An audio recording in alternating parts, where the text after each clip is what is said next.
दिल्ली में विधानसभा चुनाव के लिए शोरगुल थम गया है। अब घर घर जाके प्रचार चल रहा है। सभी पार्टियों के उम्मीदवार मतदाताओं को रिझाने के लिए जनसंपर्क कर रहे हैं और ये घर घर जाकर मतदाताओं को अपनी अपनी बातें समझा रहे हैं, अपने पक्ष में मतदान करने की अपील कर रहे हैं। ऐसे में ही एक सर्वे कांग्रेस का पार्टी का आया है, यानी कि कांग्रेस पार्टी ने अपना आंतरिक सर्वे करवाया होगा।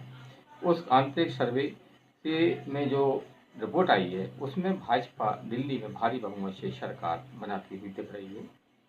नमस्कार, संजय एक्सप्रेस न्यूज में मैं संजय शंकर गुप्ता आपका स्वागत करता हूँ। वीडियो को सब्सक्राइब कर बेल आइकन प्रेस करें, वीडियो को लाइक और शेयर अवश्य करें। सभी राजनीतिक पार्टियां जो कि चुनाव मैदान में होती हैं और जो सरकार बनाने का दावा करती हैं, वे अपने आंतरिक सर्वे कराती हैं, चाहे बीजेपी हो, कांग्रेस हो या आप पार्टी हो।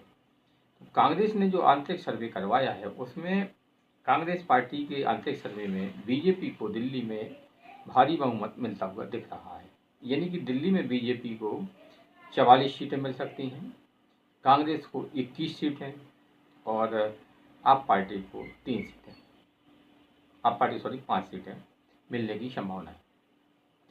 अब कांग्रेस के सर्वे में जो बात निकल कर आई है वो कई और भी चैनल वाले सर्वे यही बता रहे हैं कि बीजेपी बढ़त में है ना। अब किसको कितनी सीटें मिलेंगी ये तो 8 फरवरी को पता पड़ेगा।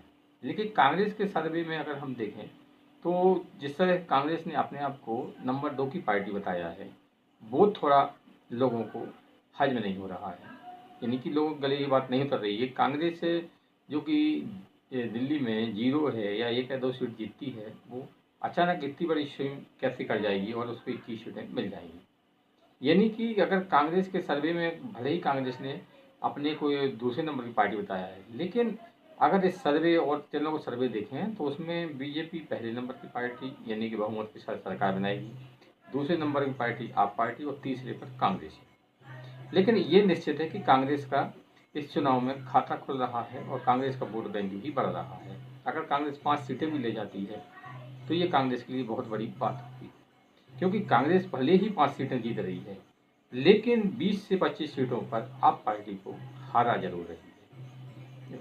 इसलिए जो तमाम सर्वे हैं उनमें अभी तक तो बीजेपी बताई जा रही है। फिर आगे क्या होगा ये तो कल वोटिंग के बाद पता पड़ेगा। वोटिंग के बाद में अगर वोटिंग परसेंटेज जो चुनाव आयोग की ओर से जारी होगा उसके बाद ही सही कैलकुलेशन किया जा सकता है कि किस पार्टी की सरकार बनेगी, या दिल्ली में जनता परिवर्तन चाह रही है या फिर आप पार्टी को फिर से वापस चाह रही है।